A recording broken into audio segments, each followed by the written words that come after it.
Stop. This does not affect the recording quality of my mic. Yes, It literally does. They make these because of that. Watch what the mic does.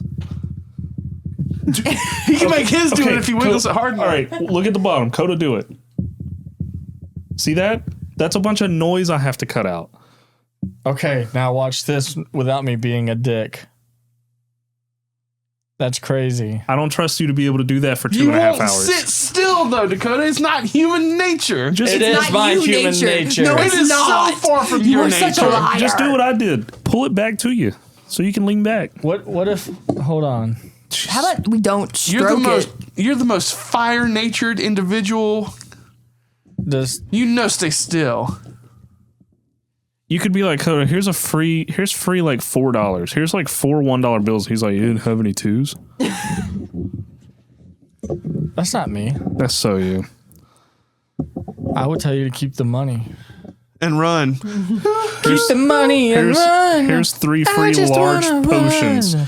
Throw it away. You think we could get a water breathing potion and maybe like a fish. maybe like something else? I don't know, Tyler. You think fish people look like the news anchor from SpongeBob? Dude, also, Tyler, you also are like the guy who asked for a water breathing potion. Yeah. There will be like no Need for it. even mention of water, and you're like, let's see if he's got a water breathing potion. Oh hell yeah. Dude just Up where doesn't they want walk, to. And since up it's where one they of run. and since it's one of my campaigns, when you say, I wonder if they have a this thing, they then have a that thing. Yeah, but He just doesn't want to drown in the pussy. there's You do be diving in. but the other part is It's that like like a Sandera coded thing to have. if something comes up and it's like you cross a pond, guys, hand it to me. Because The one I'm and only time we were around water, all of our clothes got stolen. And you know what? We did true. not come in any threat of drowning. No, you just ended up naked. For a Nah, little bit. Tyler, you gotta understand. I learned the hard way. You don't go just like, oh, there's a waterfall. I want to go look behind it, see if there's a secret cave, because then you get TPK'd. That was all fairness, that was Someone else. not necessarily your fault. You know, you aren't the one that built the things behind the waterfall. You know, you're not the one that went, hey, here's a waterfall, and then went, and also a lot of werewolves. Why would they live behind hey, in Elden Ring behind a waterfall, biggest bear in the game. Dude, big in- four-legged furry monsters like waterfalls. Confirmed. In Dragon Age, behind the waterfalls, it's just treasure. See? Because there's the Owlbear cave. I said Dragon Age. When the video game Waterfall got a little Inquisition. treasure behind it. You said There's no waterfall. Oh, wait, that's Baldur's Gate. There's no owl bears in Dragon Age. No, but you could find a mountain of skulls, and the top skull is wearing a cheese head. Yeah, there's a lot of there were a lot of Packer fans on the original like Dragon Age dev team, so there's a lot of cheese jokes, like cheese wheels in Dragon Age. no fudge, though. No, just fancy little cakes. Fans of packing, no fudge. That's bullshit. Anyways, welcome to Legends in Training, guys. Here's our little talking time. Legends in Training After Dark. That's not horrible. Hey, Legends of Training is a little D&D podcast that we had made together. You can find our social medias and stuff in the description. This is a little thing we're going to do where we're going to get together and talk about season 1, post season 1 talks, what we liked, what we didn't like, what we fucking feel. And if people have posted some questions, they would have ended up here too. But hey, now you know that for campaign 2. In like 2.5 years, when that time is getting You here, got passive aggressive on the audience. Jesus Christ. the people listening are like, God damn, we're about to fight. I'm gonna fucking hit my phone in my car. You know what? Y'all want to fight me? You can find me at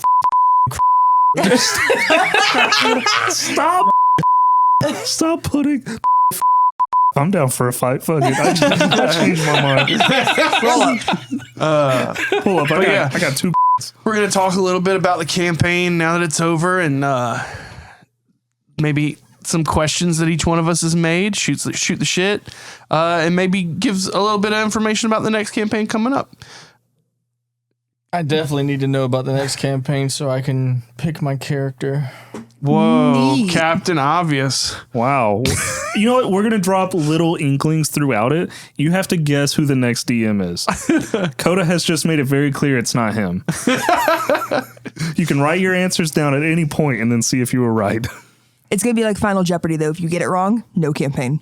Yeah. That's true. Stay the fuck out of our podcast. You don't get to listen. We'll find your IP address and we'll block your ass. Let's do our Do phones have an IP address when they're not connected to Wi-Fi? Yes. Okay, cool. Legends in Training is a D&D podcast. So, how we want to start Let's this? I thought we introduce do it our ourselves. introductions, Oh, but yeah, we do yeah, it yeah, as that's a good I idea. played. We're going to do it past tense. I'm Zach, and I played the DM, What's DM stand for? Dookie Man. I played. He's a forgotten character. He happens in Slaghaven, but no one heard his name. But he's Dookie Man. I was too focused on the camel spiders. And also, I'm Tyler, and I played Sandira. And I. nope. What? And you play. And You played a lot of characters. Oh, shit. Yeah. I'm Tyler, and I played Simon, yeah, who was Simon. a paladin. Yeah, he was a paladin. I played. Thymon. Who was the other one? Amicus. Amicus. I played Amicus, Yeah. and I played Sandira, Eladrin, Rune Knight Fighter Boy, primarily. Yeah. Fan favorite Simon. It's me. I'm the fan. And I'm Dakota, and I played Robin Woodsley and your favorite, Cassiela Runque. Damn. He knew. Who was he talking to? That one person that was like, damn, that was my favorite. Hey, I got people at work listening to the podcast. That's scary. That's really scary. I'm Madison, and I played Neo Octavius III, and I played Echo Chambers. Yeah. I'm never going to peak better than Neo Octavius III. I'm sure for you'll find a name. way. I'm freaking sure you'll find a way. So, how do we want to kick this off? I say let's start with some basic stuff. I do have here Pumpkin spice latte. something that we can visit. Taylor Swift. I do have my journal here where I took notes for the entirety of our campaign. There's 133 days. So I thought at some point it'd be cool to just call out a random day and then I find it in the notes and we can just kind of play off of that too. Give me the spinny dice. Give me the spinny dice. Well, I would say let's start with some basic overview stuff. I say we can start with how the show came to be and where the ideas and stuff came from. No, that works because this thing takes forever. Yeah, and so you kind of give us an intro to your Cool. inspo. Go ahead and spin the thing and we'll start talking about it. Oh wait, you do it. Well, I thought I knew what I was doing. Jesus Christ. You just spin it. It's a fidget spinner. Nope. Just spin it. Do it. Just do it so we can get going. All right, cool. So let's talk about it. You just fucked it up. So one day, what do you mean? Like, What was your inspo? No. Like the way we started was we had. Okay, so a little bit of background. We've all played D&D for how many years? I'm probably like 11-ish. I'm right behind Zach. Yeah. I mean, If not right. I mean, I would Right at- argue the same. I would say probably a year or two less than you guys because you guys started a bit before my first campaign, which was I probably play like the most consistently out of the group, like over the past 10-ish years. yeah, because you did a lot of the online stuff too. Yeah, I don't stop, unfortunately. Cumulatively, maybe 2 years. Yeah. wow. I thought it was longer than that. No, like if you were to take all of it and squish it, maybe 2 years. And Wow. I just read a lot. Fair enough. and we were all just kind of hanging out one day, and I was done playing with one group and it was time to move on to another, and I hadn't played with Maddie or Phoenix at the time. And then I was like, hey, let's get a fucking campaign going. And then we started playing the first session, and I was like, this is gonna be good. I think at that point I hadn't played for like 2 or 3 years, and I was just like, Look, I want to play soon or I'm selling these fucking books. Yeah, you hadn't played a real campaign since Storm King's Thunder, so I mean, we had some random one-shots that we did here and there. We were coming off the heels of playing Strahd with a few people, and we had to cut it short because of people's jobs changing and whatnot. You know, because the classic. it's Strahd. Yeah, started and Strahd 3 times. Unfortunately, I'm the one that's cursed when it comes to Curse of Strahd. Oh, so we can never play because this is a table of cursed. It's unfortunate. Yeah. I started it have twice. attempted to play Strahd. I think Dakota's played it the most. Oh my How god! did like Murder almost, House? I feel like Dakota's almost in double digits with Strahd. And still haven't finished it. Well, At least when I there was attempted, that I one added- time we kind of did. You mean the one where we got TPK'd 4 times? Yeah, and then you slam dunk Strahd. that was really cool. We're not going to talk about. But yeah, so I mean, we've all been playing for a while.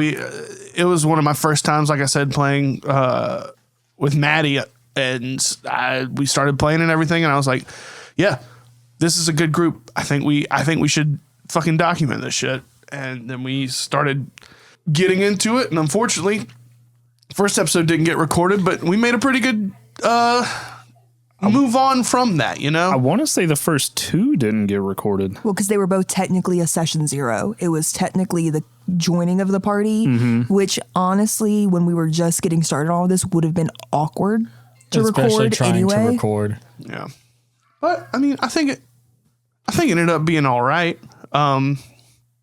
There was some characters that never came back up because I didn't feel like it made sense for them to come back and be like, "Oh, look at us, we're all back together and from our trials, we're just cool."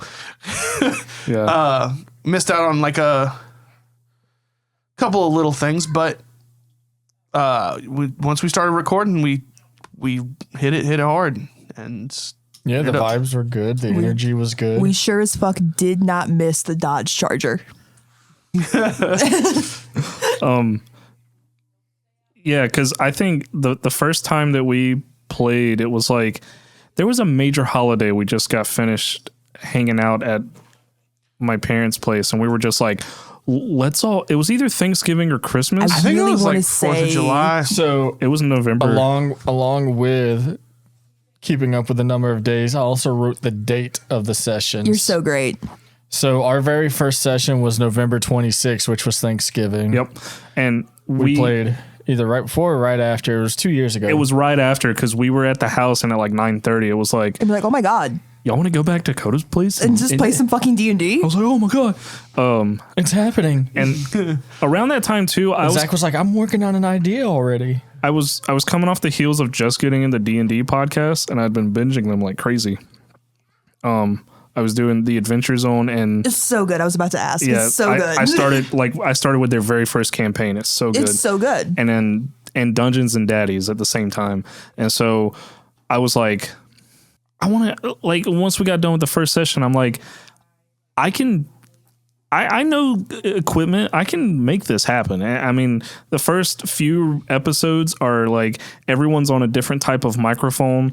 The very first episode, I actually had 2 computers recording at the same time off of like 2 different things. And I did a really cool thing where nobody cares about that. But I thought it was just super fun. And then we kept enjoying it. So we just kept doing it. Yeah, pretty much. And I had also not played D&D with Coda in a long time because he wasn't in the. Because he sucks. No, he wasn't. Yeah, I suck. He I'm so bad. You weren't in the Strahd campaign that we were in just before that, Right. and then before that was like my 2 or 3 year hiatus. Yeah, you were. Yes, I was. You The were online one. Yeah, I was the son. Who was I? Who am I thinking of? I was a druid, wasn't I? I don't No. know. Yes. Yeah. I was thinking of the Eberron campaign we almost did That in 2019. That homie was like COVID. Yeah. That we didn't do that because of COVID. Yeah. Yeah, that was Guy Harvey. Yeah. And then I'm actually surprised. We've been doing this campaign for like 2 years. Mm-hmm. So you're saying cumulatively 2 years you've been playing? Yeah, right. Because again, we were doing this every 2 other weeks. She's talking about every time she okay. played. Yeah, so No, like, it makes sense. Okay. It makes sense. I was like, this was your Thank first you. campaign? Thank That's you. crazy. I mean, technically, yeah. Oh. Technically, yeah. Everything else was like failed. Because we attempted a Strahd at one point, and that lasted a few months. And then And then we It burned. tried the Witchlight Carnival. That lasted 2-3 sessions. it burned. Yeah. This is only the second time I've ever seen the end of a campaign, so. And the first one was no, you did. We did the one. It doesn't matter. It doesn't matter. It doesn't matter. Anyway, we're Zach's talking over about here like a girlfriend with receipts. we're talking about this campaign. Yes, this campaign. We're talking about this campaign and not little dumb ones that I ran till like level 7. We're not talking about those. I have a question Yeah. for Zach. Wait, okay, we're doing questions now. Here we go. I was going to say, this is the highest level character I've ever ran at level 10. And he's still greedy. That's what pisses me off. He's like, is I the want to way- end at 15. The way he said that pissed me off. Like, because I know his tone. He's like, could have been 20, but like, whatever. I want so badly just to take one character from beginning to end once in my lifetime. Noted. Closer to you. Okay. Once in my lifetime, I want to take a character from beginning to end. Maybe you will. Maybe. Oh, so the question. Yeah. Come on. And then shoot. I guess we'll get into like favorite moments and stuff. But so what you originally had Yeah. for us, did you have an idea of where the story was going to go from the beginning, and did it go there, or did some things happen with like our character personalities that made you go, I got to redo some shit? And if so, what else did you have in mind that you didn't think fit from, the beginning to now? So I started with a bunch of different pathways. I started with a bunch of shit that was like optional things to go do and stuff like that. And then it started to kind of more focus on a direct line. I would say about maybe 3rd, 4th episode ish, when you guys had gotten to the Isle of Beginnings and found out about the giants. Like, by that point, I was already like, okay, something big is something God level is happening here, and we'll figure out what that is towards the end, towards the middle. And I kind of I had like a general ending of what I wanted to do, and it was just getting you guys to there. There were some times where I was like, oh, there's these 2 giant floating cities, or 2 floating islands on the map. And I was like, well, these are fucking, I don't think these are relevant anymore. So it is just a bunch of different things that like showed up that I placed to be available, that once I was like, oh, nothing's really going to happen here, I just kind of scrubbed away. But yeah. That was one of my questions. What would it have been like for us to go on to that the Simic hybrid island? Well, it depended on when you guys went, right? So like if you guys would have gone like more immediately, more initially, then it would have been a very like judgy place for the 3 of you, and Arania would have actually shined a lot there.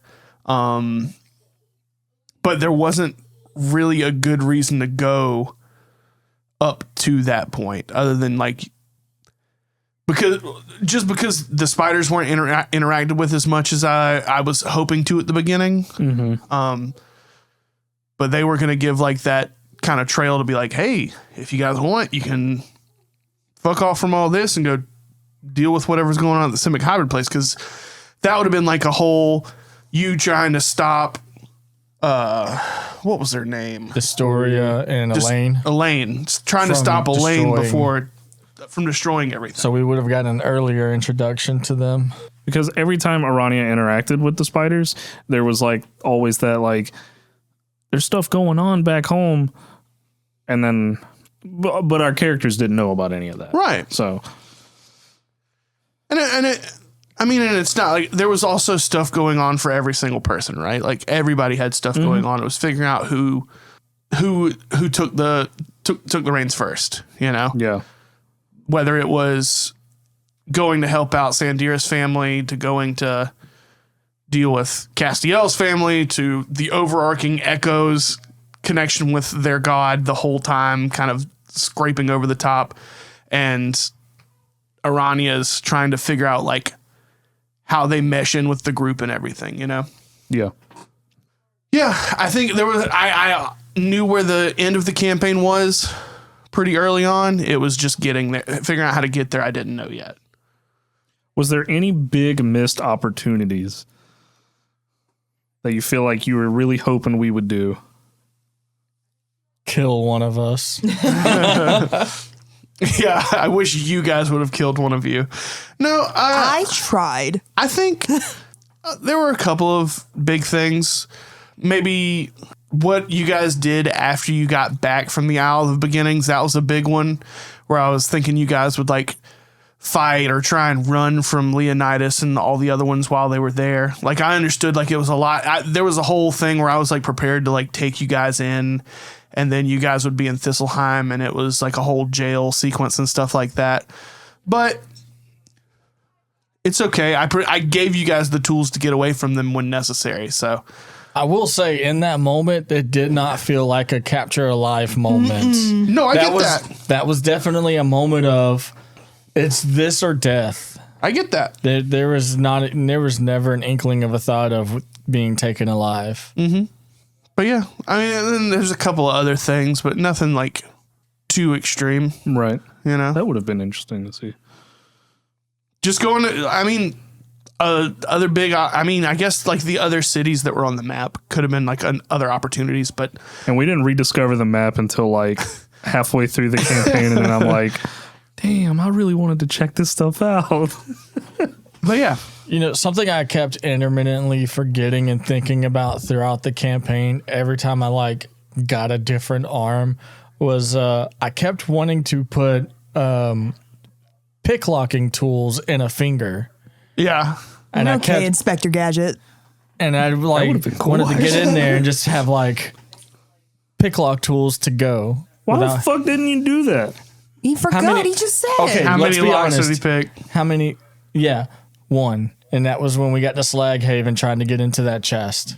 And it was an arcane lock, so it wasn't fair. So it was like out of 2 years, only one lock ever came up that was worth picking. Also, that was a lot of arms that you went through. Yeah. It gave me Devil May Cry 5 vibes. Yeah. Yeah. That was kind of how I felt about it too. Yeah. I never played. Devil May Cry 5, one of the people you play as, he has a bunch of different arms for different things. Yep. So, like, he's the exact same shit. I'm surprised you didn't know that. Like, I thought it's kind of... Well, Nero is his name. Yep. Yeah. There's even one that's like... It's just like a jerk-off arm. It's something you got for a DLC when you pre-ordered it. Okay. It explodes, does big damage. Big, yeah. big. Good question. Thanks. Someone else want to ask? My them that? turn. Yep. Zach's turn. So I've got a question for the group. Who do you think was your favorite NPC out of the group and why? Frederick. Good pick. Yeah, objectively speaking, it was the mushroom. The voice that you gave him, the little sassy attitude where he would just like put his little butt up against the glass. The Oh fact my that he God. was completely, absolutely, beyond any shadow of a doubt, on the fly, He was. right? He was actually on the arm. But yeah, Like, I adored Frederick. he's a good one. I was very into him and his setup. And that only happened because of one roll from Castiel that I was like, oh, fuck it. Here we go. And as far as like the Castiel point of view goes, it was definitely the Leonidas. I really enjoyed the aspect of Leonidas and of course Miss Buns because, you know, babies. I think Thunderfoot was a really good one. Oh, I was hoping that whenever Cindia found his dad, that when the army rolled through, it was like Thunderfoot coming into. Like, I wanted to see more of him because he gives me the vibe of the military squirrel from Conker's Bad Fur Day. And then Vlad. I really liked Vlad. Up insert. So let's talk about Rasputin real quick. I do want to say one other thing on favorite NPC. My favorite dynamic was Tyrion and Echo. that's a Yeah. good one. That was a really fun dynamic. Mm-hmm. It was very rivalry sibling energy. And that was pretty fun. Yeah, like now that I think about it, throughout each arc, there was always an NPC that shined. Like Leonidas, was amazing. And then his story coming full circle was one of my favorite moments because I felt like when we met him, he was so mysterious, but he had so much knowledge about like, oh, we come from the desert, we do this, blah, blah, blah. And then getting his full story was really neat. And then you get to the Fae or the Wilds, and everybody there had such a shining personality, like Glasses, And Davy. Yeah, Glasses and Davy, and then Thunderfoot, and then you had like their unique personality. Do head count and fuck. he was doing head counts and doing How many head characters counts. have you made that do that? The one snot kid. The one Oh my snot kid. god. Thanks, Hi. Daddy. Listen, Daddy. That shit hit us out of nowhere. I was like, wow. Oh, and Pillow Guy. That's my Pillow guy doesn't talk. It's my alter. It's Sandira's alter ego. He puts on a pillowcase and a little cape and runs around. Oh, He doesn't cut holes in it, so he just runs into shit. He's got blind fighting, dude. He's good. oh man, that was one of my favorite lines to deliver because I had been catching up on the podcast and I'd heard it like a week or two prior, and I'm like, I've got to remember to deliver this line, and I kept going back to it, and I was like, there's going to be a moment when we meet back up, and it's going to be the end of the episode. I just know it, and I'm going to see Sandira, and I'm going to be like, shh, Pillow Guy doesn't talk. End scene. So good. And then, yeah, Rasputin was an interesting one too. That episode just went live, so. Oh. If like The discovering of a lich. Yeah. You guys really doofed it up. well, there was a point in time where I looked at my character sheet again and went, my intelligence is an 8. It's average. I should be doing more average brain stuff, Yeah, I was sitting at a solid 10. So that moment we really leaned into those intelligence scores. Yeah. Yeah. Well, I mean, it was like, they were just carbon copies. We didn't, 2 and 2 was equaling fish here. Now, I really enjoyed the 2 golden retrievers and their black cat dynamic that happened in Certsa. Mm-hmm. I thought that was fun. I got so comfortable feeling like I was at home. I was like, there's nothing seriously bad can happen here. And it was like, we're 100 days in and this is the first bit of comfort we've had in forever. I had big soup. I'm like, there's a guy just getting reborn and naked and gooey. Like, dude, party the way you party. I've seen The Matrix. Exactly. Party the way you party. Sandira don't judge, baby. Very Homeward Bound-esque. So good. Anybody else got a question? Did you plan for the party split to happen? No. I didn't initially plan for the party split to happen. I thought I was going to give a choice for the whole group to do, and then 2 people went and didn't get anybody else to go with them, and before I knew it, I was like, all right, here we go. This is happening now. Well, the only thing I could have thought of is that either we split the party and do both lines, or we group up and only do one line, and the other one is going to advance without our influence and most likely advance in a negative impact. Yeah. Well,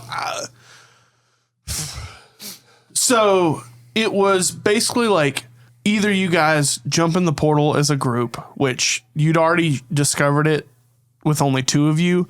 And I'm pretty sure I'd mentioned that like it looked like it was fading. It was like, if you don't go in now, you're not going to get it. And so the idea was either you guys say, no, we don't need to go into some random bullshit portal by ourselves and get back with the team and do what you need to do. And then it was basically going to happen again at some other point. And then you guys were going to go in and there would have been more damage to Lumos. Exactly what you're thinking. There would have been more shadow beasts kind of running wild in the city.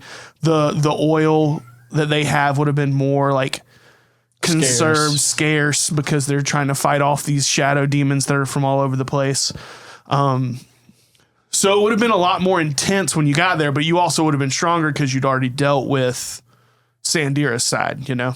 Not gonna lie, the Vampire Survivor-esque swarming of the fucking shadows and the reapers was such a good high stakes feel. Oh, I hated that fight so much. Dude, I could not roll anything above a fucking 9. I gave Simon an anime attack. I was happy with it. With guidance. Yes. That shit had that guiding bolt on it. Yes. 'Cause I honestly didn't expect Orania to stay back when you guys went in the portal. I kind of thought it was about to be like you three and then Sandira. I'm all alone. But yeah. And that was such a, like, sorry to cut you off, but that was such a good spot too, because it was so nice and refreshing to like, you're going along a campaign, you're staying with this one character. I feel like it's easy to get bogged down, and then, you know, you start going like, oh, what should my character do? What they should be progressing, or what should I be doing for the group, and blah, blah, blah. And then to be able to just temporarily dip into a low stakes, like, side character is so fun and like a breath of fresh air. Yeah, I thought it was nice that everybody kind of got to swap out basically every other episode, you know? I thought that was nice. Mm-hmm. Pishka. Let's talk about Pishka. What's Pishka's story? Well, Pishka dead. Yeah, okay, Pishka's cool. dead. Pishka died in that sequence where he was defending Okay. the town. So the story with Pishka is that Sandira's backstory is his mom, dad, and brother were all researchers, and he decided not to do it because he didn't feel like he was really cut out for it, and he was just like, it's not my thing. And so whenever they would go on these long research trips, it would just be Sandira in Solstice, right? And so like he became kind of a street rat, like, you know, he doesn't have a curfew or anything. He'd go out, hang out with his friends, do whatever. And this was in his formative years. And Pishka was someone who kind of took a liking to all of the fellers, and, you know, him and Pork Long Beef and all those guys. He took a liking to them and really just like tried to keep them out of trouble. And so, you know, if he needed help around the store or something like that, or thought of a job or needed something done, he would get Sandira to do it because, one, he needed the help. He was an older guy, but at the same time, you know, idle hands are the devil's playthings. He kept Sandira busy. So he became like a secondary father figure to Sandira. And from my perspective, I played him as like basically like an ex-criminal, sort of, that had run through a troubled life for a long time and kind of got to Solstice to kind of lay low and kind of give up that life. He had a son at some point, and his son didn't want anything to do with him because of his lifestyle and everything. And he had a hard time getting away from it all, but he finally got somewhere he could stick his roots in Solstice. And with all of the kids around there being kind of in that crucial kind of age where you can be so easily influenced into making those wrong decisions, he kind of tried to help usher them into kind of like a straight and narrow-esque kind of path, while also still letting them kind of do their own thing, you know? So that was kind of the perspective I was going at. The reason he sold Fabergé eggs is because he used to hide stolen goods in them. I didn't know that. That's why you found like stuff in Fabergé eggs for you. That was his whole job, was selling decorative eggs. Which sounds super lame unless the motherfucker is a thief.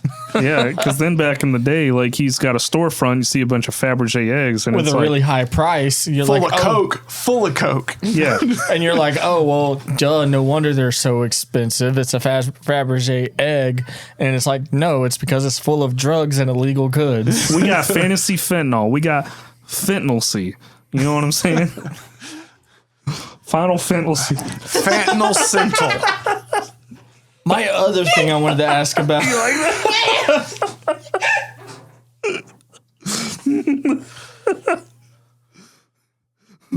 But yeah, Where did the idea for Werepanther come from? It's in Kellenvor's it's in actual D&D Kellenvor lore. base story, yeah. Oh, It's I a- didn't know Kellenvor lore, so I thought it was just wild. Yeah, he bestows his more trusted people with it as like a gift, but originally it was a curse that he had that he overcame. So why Kellenvor? Did you like pick? I wanted a lawful evil character, right? But I did not want the overbearing presence of an evil deity. And I really enjoy the nuances of a lawful alignment. So I dug and I dug and I dug. I went by categories. I want to be lawful evil. I don't want an evil deity. I want to be a grave cleric. Just kept narrowing and narrowing. And then I started reading and I went, oh, this motherfucker's name is fun. Wait a minute. And then I saw the scales, right? And I was like, ooh, I love good symbolism. And then I kept going. I went, that one. So then once you found that, that's kind of where the character really started to flesh out. Well, so like I started with the base, right? With Echo, I wanted a grave cleric, right? Usually I start with the tip. Sorry. Classy broad. That's huh? a dick sucking joke. My bad. What? What are you sucking out of? Like piss? So when I'm building characters, I start with aesthetic before I ever go anywhere else with it. Because the aesthetic helps me pick what class I want. And that also helps me figure out the background and the subclass. And then the alignment shows up after the aesthetic has sort of settled in my brain, right? In that thought juice, right? The soup is simmering, and then I keep going. And then I made a changeling, and I was like, Echo Chambers, wait a minute. It My just kept thought juice cooking. is yellow. You know, it took me Echo just way- kept cooking. It took me Right. way longer than it should have to realize that it was like echo chambers, like Yeah. chambers that have echoes. Well, the intention of it is that Echo is an echo chamber unto themselves, right? With the isolation, everything, even with Reese and everything, Echo was was their own Echo's personal- real name? yeah. Was Echo's real names? What Oh, about this- you two? What was the method for creating both of you guys? You can go first. When I get invested into long campaigns, I try not to play something that I play a lot of like one shots with. So like I know in the past my go-tos have always been either like Circle of the Moon Druid or Barbarian, you know, Smash or give me something fun to turn into. Or I thought you were gonna say pass. You've been on a real artificer kick. I've only played 2 Artificers. But they are your favorite to talk about. Yeah. I think that's what it means, is that topic of conversation tends to circle back to Anytime Artificer. you talk about playing a new campaign, Artificer is in the circle. That's all I'm Yes, saying. it is. And so when it comes to the long-term campaign, I was like, I really want to step into something new. And one of the things I've really gotten into is like, I love picking up a subclass that doesn't get a lot of love because I feel like they're not explored in the way they're meant to be explored. Well, because I feel like a lot of new players will just Google, and then you have the list that break it down and rank What gives subclasses you the and most? everything. Yeah. You have like the best, the good, the it's all right, and the it's not suggested or whatever. And like in the last campaign I played a wizard who was the School of Scribes, which got a lot of like not so much love. And I personally played the hell out of it. I enjoyed it, and it was so much fun. So when I decided to pick Rogue, because I really wanted to go in for like the assassin vibes, doing my research, I found out that the soul knives just didn't get a lot of love. And I was like, yeah, but maybe they're just not being used in the right scenario. So I went with them because I was reading into like the psychic damage and the telepathic and, you know, at one point when they hit a certain level, they could throw their psionic blade and then teleport to that destination. I don't think you ever did that. And an opportunity never presented itself. So you got he to bamfed the knife back. Yeah. the Raven dagger. Yeah, Yes, that one. I could throw it and then it would return to me. What about when we were falling to death? That would have been so helpful. Well, it was a because level 9 thing when we did that. It was a level 8. I didn't know. I forget that you have to be certain levels for things. Yeah, so at Oops. level 9, so when I throw a psionic blade, I can use like a reaction to teleport to that location. But because I was a shadow elf and I already had the teleporting ability 3 times a day, it was nice to know that I had backups. Now, at the meeting of the gods, totally would have been even more helpful than anything else, but somehow still pulled all that off. And let's be honest, when we fell from the sky, you guys went like lemmings. We didn't talk about the character creation for Sandira. Yeah. yeah. You sons of bitches. We can talk shit about him doing the falling thing later. Yeah, that's what I'm saying. But anyways, so Did we finish Castiel? yeah, did you finish Castiel's? Yeah, more or less. I was just diving into, I like going with the subclasses that don't get a lot of love because I think you just have to find the right way to play them. So really enjoyed that with the soul knife aspect. Yeah.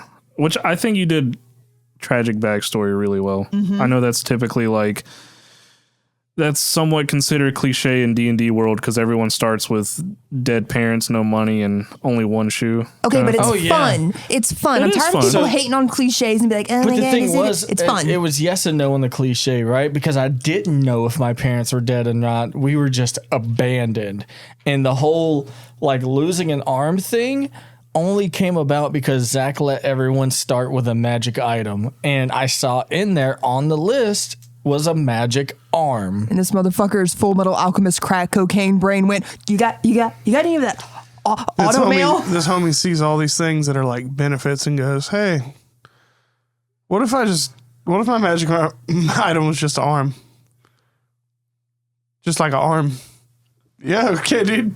Well, I mean, I got a 1 inch by 1 inch cube that just put out a little heat. It did more than your arms. Oh yeah. And so it was cool to just take something that could have been, minuscule and become part of his story and part of his trauma. And it was a lot of fun. And then to exact that revenge of reclaiming the arm of the person who took That his fight was arm. so good. Yeah. No, there's nothing wrong with tragic backstories. It's just you guys gave it room to breathe, because usually I was ragging on people that are just like, well, it's just not creative and you're not playing this right if you're just going to go with the tragic. I wasn't ragging on you. I was ragging on jerks. Yeah. There's For a better word, and that was not it. elitists everywhere. Even something as fucking dweeby as this, right? Yeah, I don't think I could ever do that. My parents are dead, and this is my father's sword that's been passed down for generations. Haven't you done that? Why don't you do that in the next campaign? That'd be so funny. That would be so fun for me to play with in the next campaign. We'd be such cool co-characters, co-players. Co-parents? Yes. So for Sandira, to a child character? No child characters. Nah, because we gotta be in love. That's true. We do have to fall in love. my inspiration for Sandira, we mentioned the Strahd campaign earlier, and I played a character there called Zainric, and it was the first time I was stepping out of my comfort zone of not doing, you guessed it, tragic backstories where it's like some deep, dark, like I'm depressed kind of thing. And I didn't get to finish fleshing that character out because we stopped, and so I wanted another character that had a little bit more positive backstory and just kind of made him this wanderer who was like, I gotta find my purpose out there in the world, and ended up biting off more than he could chew. And I went with an elf because I love playing elves. I just love them, and I don't even remember where I saw Eladrin at. I just thought the concept was cool. It's in a book. Yeah, and I originally was a warlock because I had never played a warlock before. And then I started looking through all the packs, and when I saw Celestial, it was like, oh, they have a pact with, you like this god or a unicorn. And I was like, That one. that's it. I want to be this like packed with a unicorn, tall, like pretty boy elf who had some healing powers and was just like, because I think you originally said like you want like net good characters who are like friends with each other. And so I had this idea that he was like, he was like a fall elf. Well, I mean, that's what he originally said. I was just, it wasn't the notes. and I was like, he's going to be like this super chill dude who's like, it's just him and the unicorns. I thought, and that's kind of where it came from. I came up with the names and his family and stuff, and then the rest was history. I saw Sandira as the equivalent of the kid from Treasure Planet almost the entire campaign. I could see that. That always felt like my kind of inspiration for like getting into the mental mindset of dealing with them, Mm-hmm. Yeah, and like I tried to play him as still very like young at heart, messed up some stuff, did some stuff okay, but See, I always got Urameshi vibes. Same thing, kind of a bad boy, but also like big heart. It is really funny hearing how everyone goes through character creation, especially when I distinctly remember that because I started with aesthetics, Echo didn't actually shape until everyone else decided what their class was going to be. And I looked at all you motherfuckers and I went, all right, I'll be a cleric. Got it. Got it. Especially because you went wizard and then he went rogue. I went warlock. That's what I meant. Yep. Warlock. And then Phoenix, having never played before, went, I'm going to go with one of the most complicated classes possible. Bless her heart. Wild. And I went, cool. That's great. I love that for all of you. That's going to be fun. I will play a cleric. And because I have a feeling we might die, I'm going to play a grave cleric. And then it branched. Yeah. I'm gonna give him a weird fixation on death and healing things. Yeah. I did a celestial warlock, and I didn't really heal much. I think To be fair, you did for the amount of time you had healing abilities. You did a good little bit. Don't remember. Why'd the class change? Was that organic to the story, or did you get bored? Or did you get bored and then organically create an opportunity to change class? So the way that it came about was in the story. I didn't know that this was going to happen. The unicorn reached out to me for help, and so once we had accomplished that in the Fae and we rescued the unicorns, that's when Zach came to me and was like, "The pact is technically solved. Like it is good, right?" He said, "So you have a choice. We can make it work to where you stay that warlock, and the unicorn keeps giving you the powers." What? I just put a pin in that. I want to talk to that. I want to talk to what would have happened if you would have decided to be a warlock. Continue. Okay, yeah, or this is a chance to, do something else. And I thought about fighter because I was like, I think it would make sense for. We both went back and forth about how it would be good for Sandira to have this understanding, like he gets a little too cocky with power that's lended to him. Like for example, he could have killed Castiel in that last thing before Mavala, because you were unconscious and in Crookjaw's arms, and I used an Eldritch Blast to grab and pull you, and if I had rolled too high, Castiel would have been dead and off the show. Like dead. Not necessarily off the show. I think at that time I still had the unicorn tears and I would have used it, which definitely would have meant Sandira would have died later on.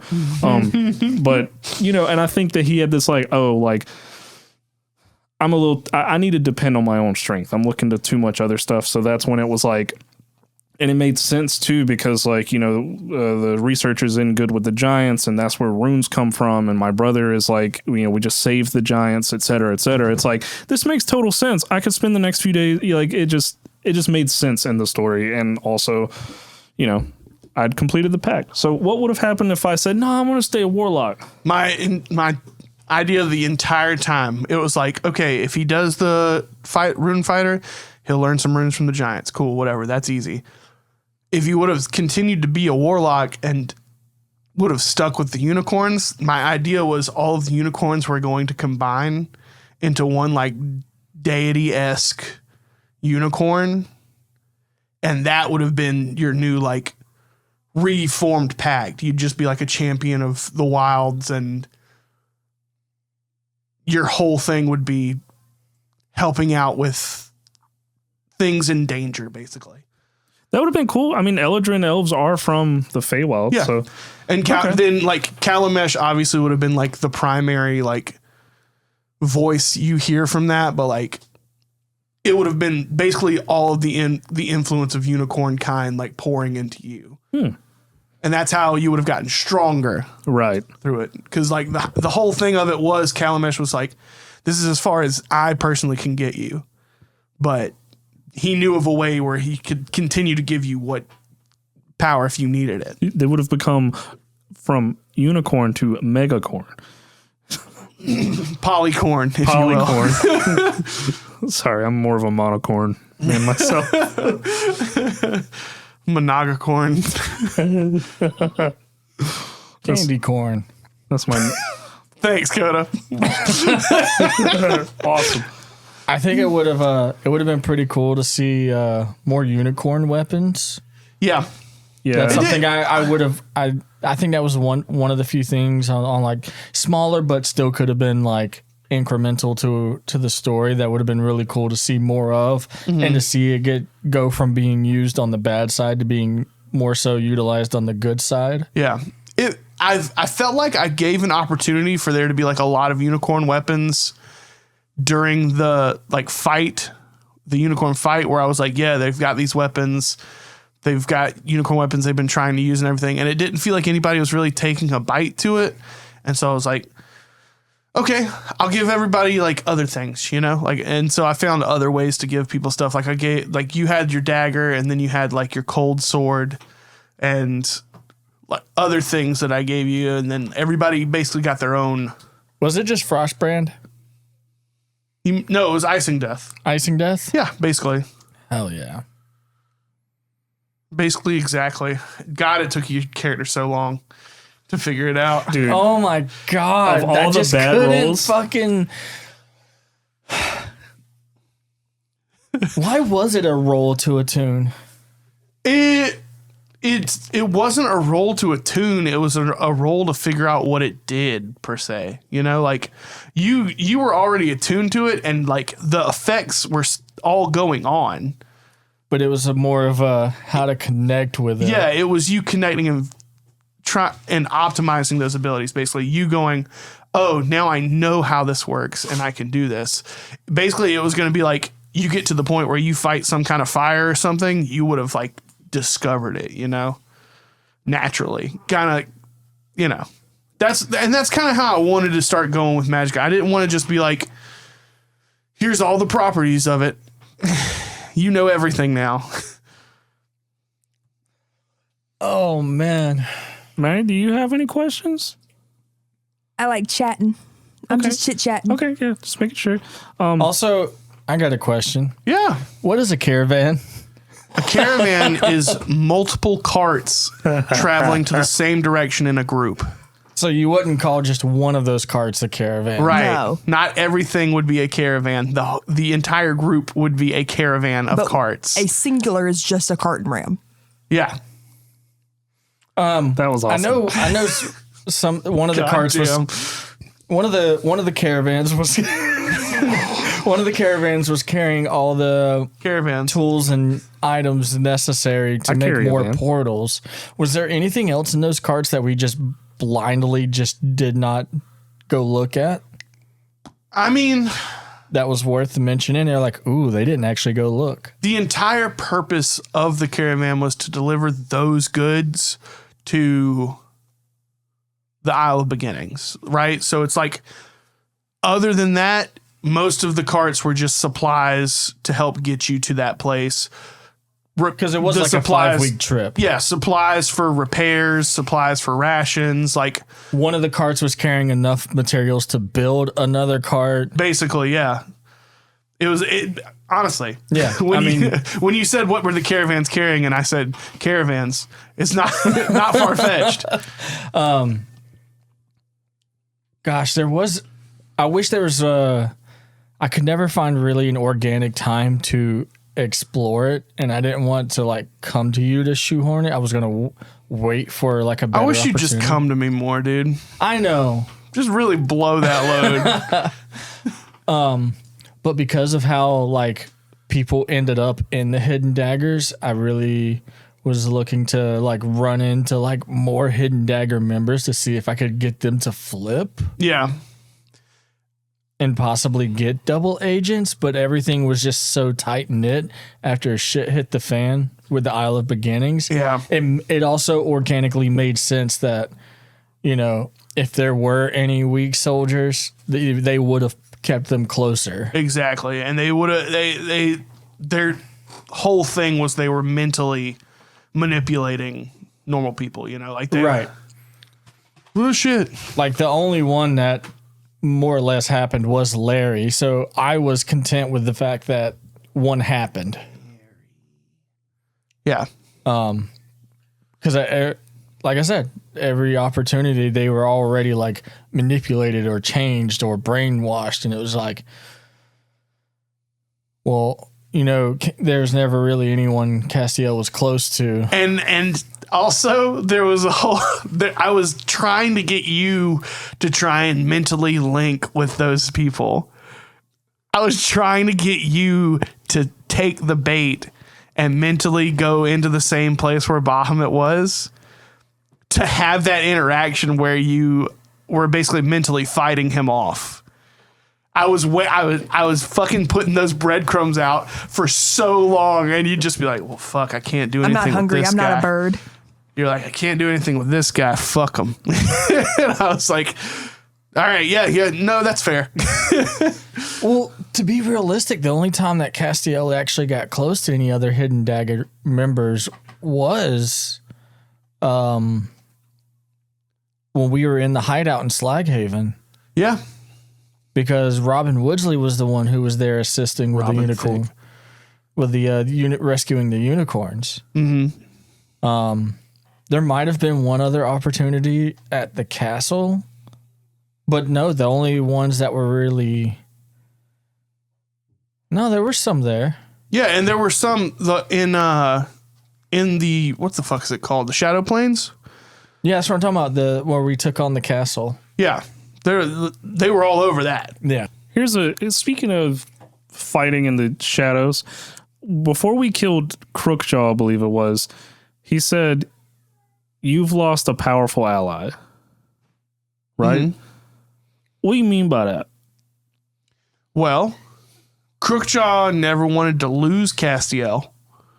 And even though it wasn't like a healthy relationship by any means, it was a very toxic relationship, Crookjaw had a strong relationship with Castiel as the guy who kind of forced him into the Hidden Daggers and was like the worst version of a father, you know, like the worst version in my mental plan of the whole thing. Basically, he's like, Very Thanos Gamora. yeah, very much that, where it's like forcing you into doing all these things that you don't really want to do, not allowing you to kind of live your own life and make your own choices, turning you into a weapon, basically. And then being proud of that weapon and then having that weapon turned against him.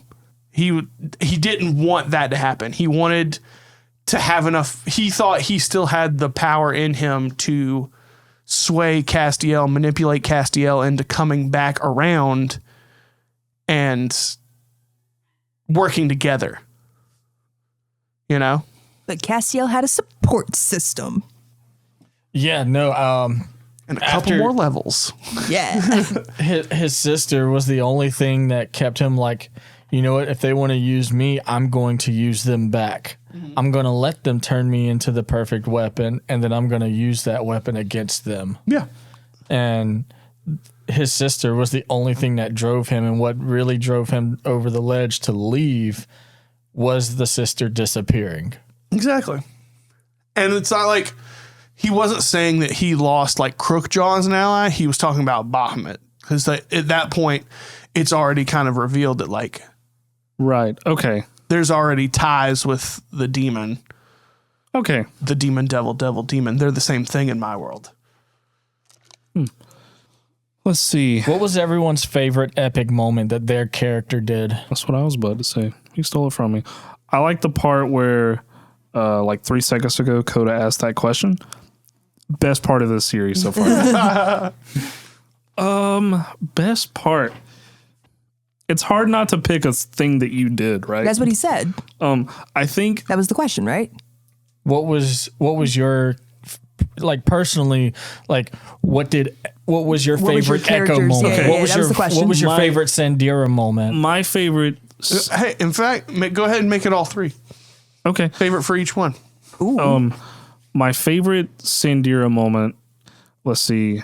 I think there's probably 2, right? Like one, the battle with Crookjaw and Cudgel. Where I rolled like absolute dog shit. Yeah, but when we first rolled up, and it felt like all of us had this like, you're an absolute piece of shit, Spit and venom. just straight venom, and I remembered Sandira being like, "Oh yeah, is that why you need him so bad? Because we made fucking dirt of your previous ones," and he just started rattling off like I slaughtered them like if they were fucking nothing. Like it was just this whole like Called his mom a toaster. Oh, I was so pissed. I was so pissed. everything came to that moment, and it's like, you know, Sandira not necessarily having a dog in the fight, but at that point had become so close to his companions, and then like they were treading on They'd his even family. drug your father into Yeah, it. and it was just like, you motherfucker. And I just felt, And your unicorns. yeah, exactly. And I felt, at that point, I felt so in the character. I was Sandira just having- like, fuck this guy. Like, you can go back and listen to the episode where I'm like outside of Sandira being like, fuck this motherfucker. Sandira having no dogs in the race. Sandira actually having the whole fucking kennel. Having a whole ass German Shepherd so in I the think what we race. should do is we all talk about our favorite Sandira moment, and then we do our whole. And then I have just 2 more quick ones. Second one that was one of my favorites, Amicus putting his hands up in the air and going, ew, and Going up the slide.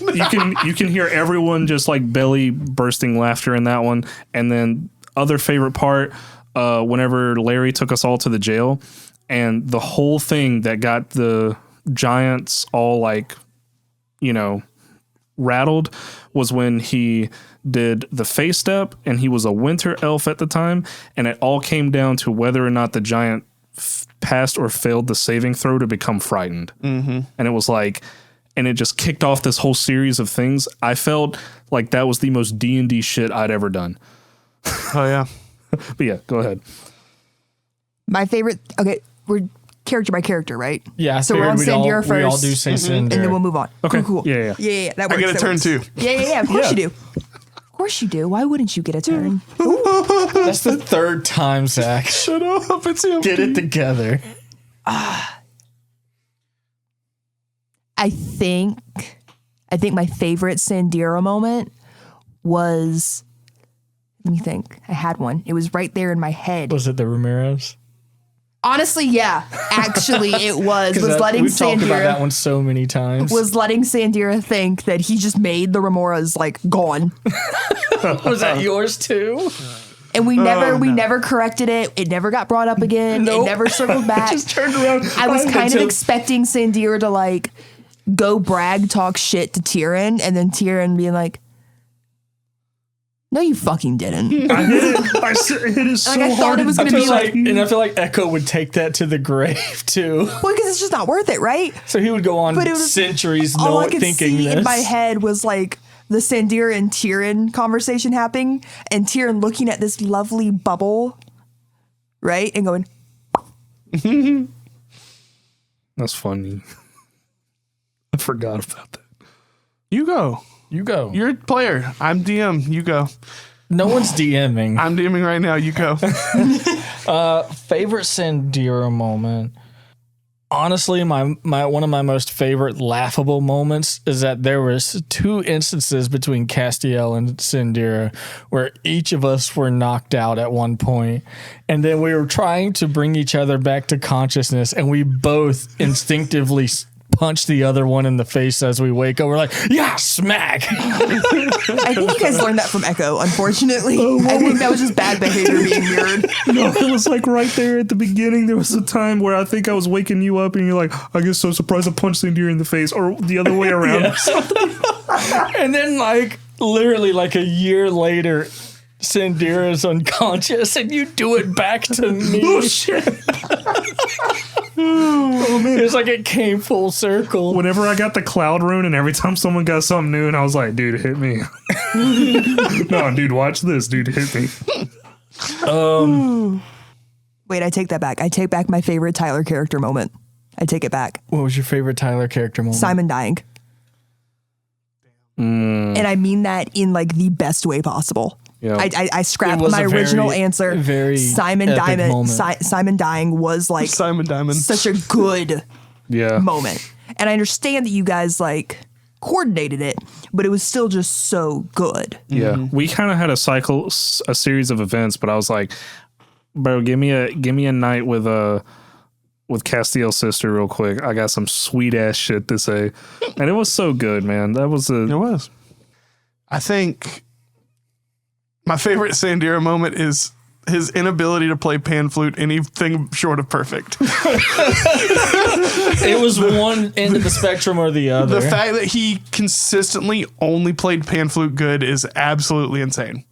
Absolutely insane. No, like barely any effort put into pan flute performance. He would just every now and again be like, all right, here we go. 23. Yeah. All right, cool. I guess some sick pan flutes happening. Only a +1 in performance. Like, Because it's really good. and I think in the caravan, like I nat 20'd. Yeah. Yeah. I don't think you got lower than an 18 on pan flute performances. The only time it was bad was when we first got to the tundra and I had to roll at disadvantage. Because it was cold. Yeah. So it was a sad, pathetic pan flute. Yeah. Oh. Hell yeah. Well, let's move on to Castiel. Do Echo. Why? I thought we were going to go clockwise. My favorite Echo moment. I have so many favorite Echo moments. I think my favorite Echo moment, and this sucks for me, honestly, really is at the meeting of the gods right before Kellenbor dies. It's just that sorry, right? Mm-hmm. Like, Echo, I think I knew, and so I think I did a pretty good job of just being Echo, and I think I kind of knew that an end was coming, an inevitability that was coming, and it hurt so good. Yeah. It was a good time. It was not, but It was a good time. Tai. I thought the clock goes this way. Dude, where the Anyways. fuck did we start? don't All know. right. Fuck it. I'll go. No, I'll go. I was just Okay. making a joke at him.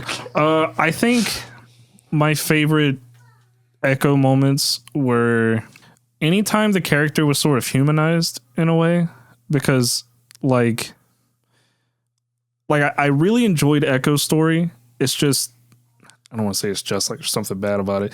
Whenever they presented to us at times, especially if there was something bothering them, it was very like stone face. Yep. I almost said stone cold. Steve Austin. it works. And so like whenever they'd get excited about something, like as soon as they got around Tyrion, I felt like, even though that was later in the campaign, I felt like we finally saw some personality outside of like just them being so goal oriented. Like, nope, this is the next thing we got to do because this is how things are.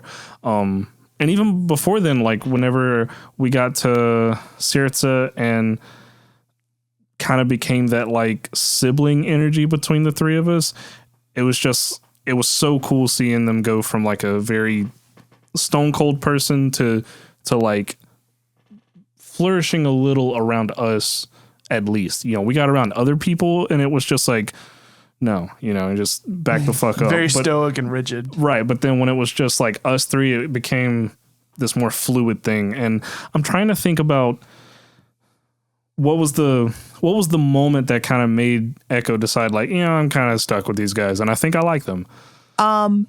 Honestly, I think it was because I specifically made Echo that way and there was no deviation from it, right? It was pure organic pull, right?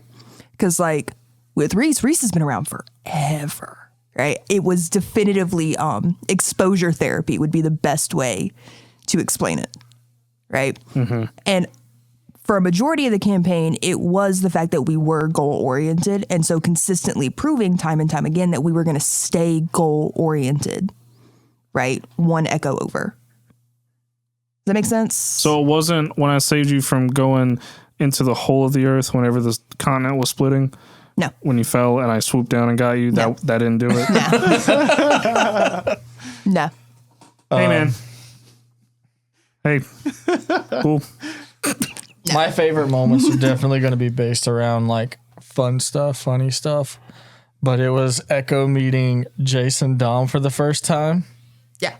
Yeah. That interaction was a lot of fun. It was like, hold on now, you motherfuckers, I'm an only child. Who the fuck are these other two? And why are their names even coming out of your mouth? You're not supposed to acknowledge them, Kellenvor, Dad. It's just me. Okay, cool. They're here. Goodbye. Go get out of here. This is my domain, not yours. And of course, my other favorite one is the not being able to build a tent. Yeah. Yeah. Ever. And still never learned to this day. By the way, side note, I may or may not leave this in. This is a little peek behind the curtain. Because we record so far ahead of when the episodes post, at some point during a session, we had talked about that we revisited that, and Coda was like, I just want them to never be able to build a tent, and Echo agrees to it. And there is a part where Maddie just passively says like, yeah, Echo goes to camp and builds their tent. I cut it out. I cut it out because of that. Good. I was like, to keep it canon. I hate to make an executive decision on someone else's character, but I sat there and I was like, that's not Echo. That's not. No, I have to say I'm with Tyler though. There were some really great moments. Like, yeah, your character was stone cold and calculated and goal oriented, and then to have those moments where you were humanized because your emotions came through, it was those moments that I made Castiel create those. Let's have one-on-ones, right? Because Castiel also had to be that person coming up in the hidden daggers of being cold and calculated and boxing all those emotions away, which is why he was so wild with his emotions in the first place, because it was the first time he was able to freely express himself, whereas your expressing yourself came from hitting the you cup, guys. the cup overflowing and it finally like flowing over, right? Whereas Castiel was like, I can finally do this without consequence. I know what triggered that for me. It was whenever we were in the wilds and Sandira decided to follow Echo to the infirmary, and I think there were moments in there where like I'm not speaking for your character, but it like showed a maturity level for Sandira, and then Echo was also like being very open and helpful about what was going on. And I think that like, I think as a player, I was finally like cracking. Well, because it's the fairness of it, right? Yeah. You're trying to help, right? There's no fault in trying to help. And we had made enough jokes at that point to know that Sandira was a spoiled prissy boy. So why would he know what he was doing right here and then, right? Yeah.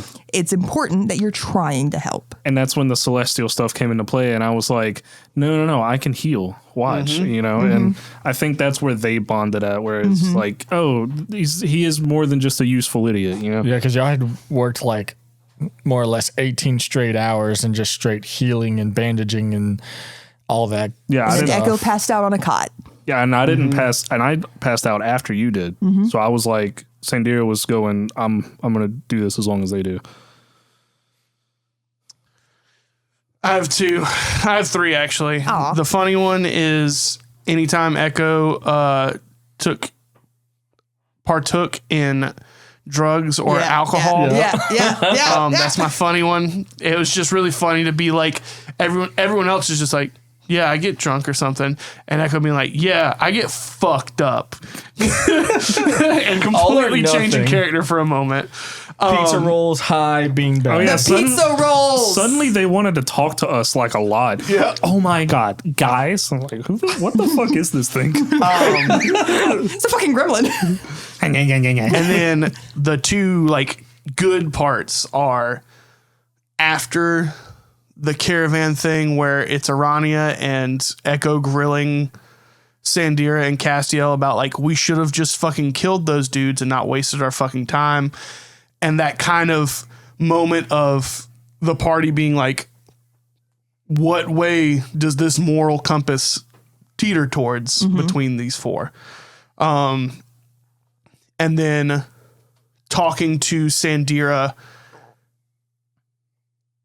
before the trial and being like, or right after the trial when it's like, hey, if you can't handle killing your dad, I'll do it. And then immediately getting taken to another Yeeted, plane, yeah.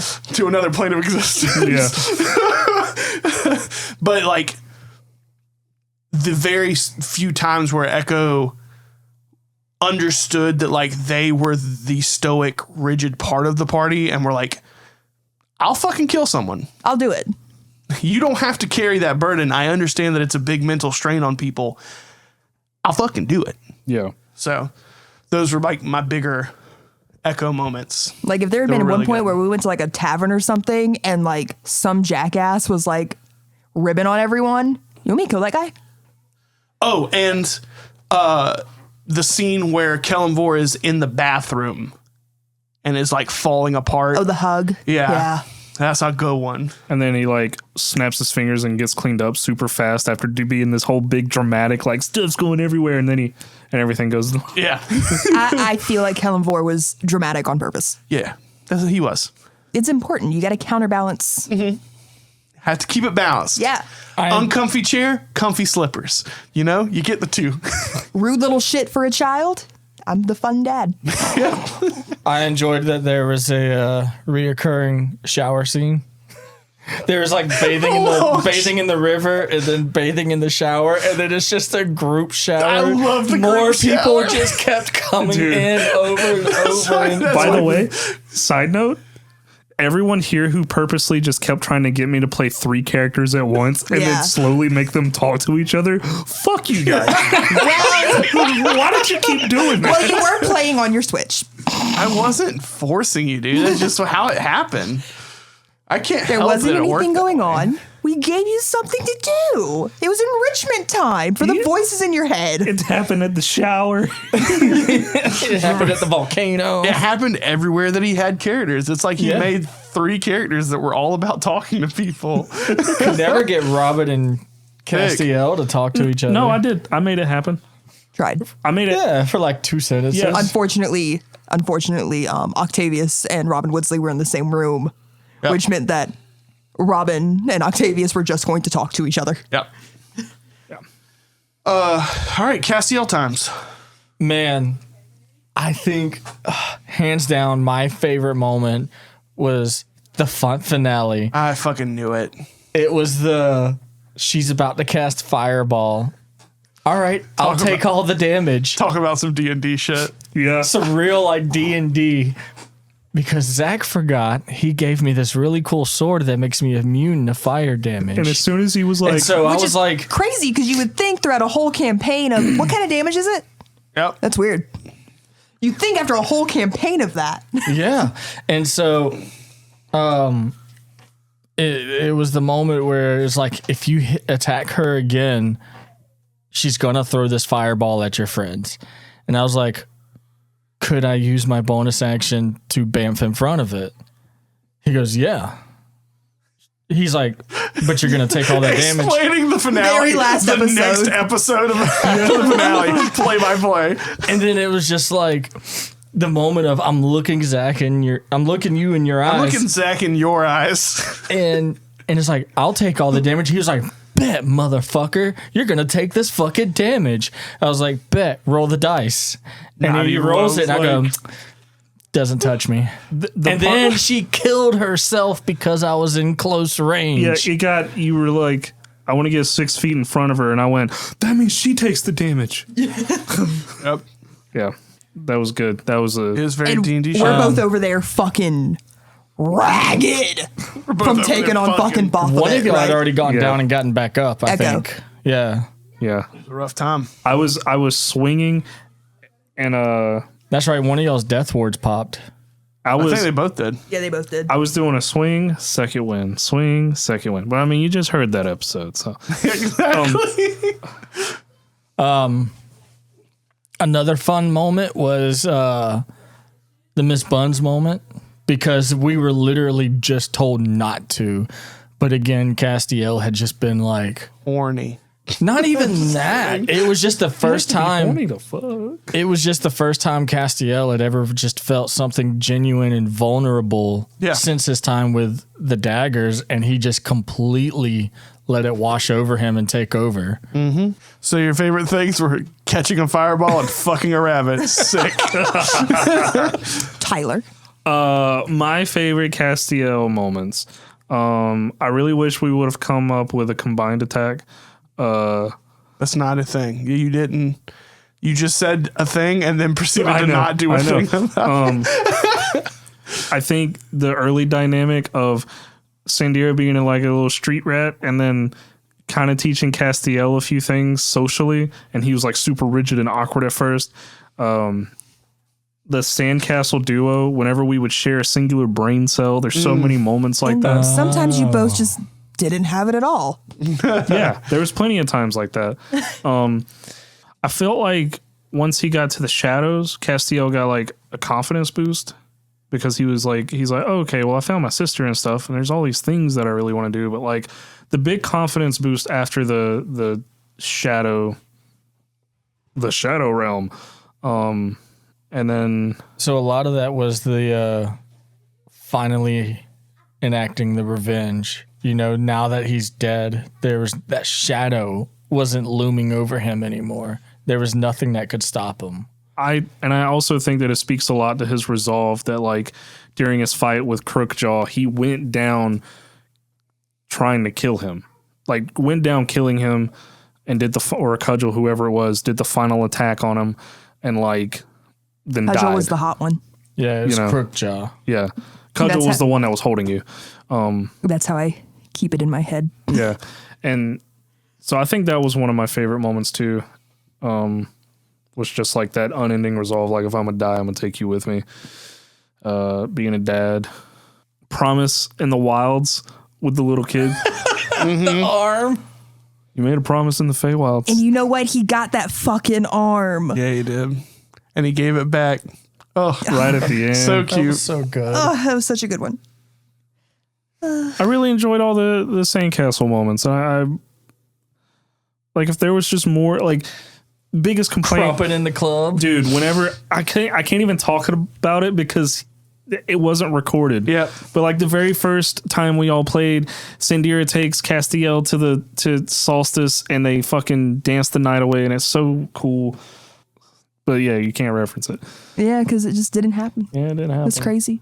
I mean, if you're going to reference it, right now's the time. You just can't be like, In this remember in this episode? Oh, yeah, This happened in our session 0 before we recorded. But yeah, I think that's kind of all my favorite moments, I suppose. I really liked, I know it was early on, the caravan plan, and how like it was all over the place. That's strong words for what that was. And it's like, hey, we're going to do this. Should I tell them? No, but don't tell them. And then the next person kind of gets the same information. And then like it gets to a point where Sandira is like, all right, hey, bud. Hey, don't tell anyone. Reese! Yeah. So insane. It's almost like when you listen to the episodes and Cynthia and Castiel interact, it's like, whoa, I think they're like brothers. Yeah. Ooh. All right. All right, I'm done. You're done? Yeah, I'm done. I think my favorite Castiel moment was probably killing Crookjaw, right? That was so well delivered, right? The arm getting torn off, cut off, whatever was really great. Session 0, I really enjoyed the interactions that we got with Doc, right? Dude, if that house scene was on recording. God, look, if we had that recorded, my top favorite Echo scene would have been Breaking the Wave. Yeah. Like, honestly, honest to God, that would have been my favorite scene straight from Session 0 would have been Echo parting the fucking Red Sea. Mine would have been stumbling around the house and finally getting out of Doc's house and going, I fucking hate this house. And then just sitting down. Because you triggered like 4 of the I traps. triggered 4 traps back to back. Like, oh, fuck, I'll just wash my hands. God damn it. I think a good funny one for Castiel was him setting off or almost you set off the explosion room. That. Oh. Okay. One thing. Side note. I'm gonna let you finish. Mm-hmm. But that little Coda had these bursts where he was like this super dark fucking rogue assassin guy, and then you stole the brain cell. I'm just gonna run and scream. Yeah. He did it. Which is crazy because the character that suffered like the most like quote unquote grievous wounds at any point in time was Echo. Mm-hmm. Yeah. Like consistently throughout the campaign. Echo almost lost the same leg 2 different times. Yeah. And it was just like, oh, we have a mysterious dungeon castle.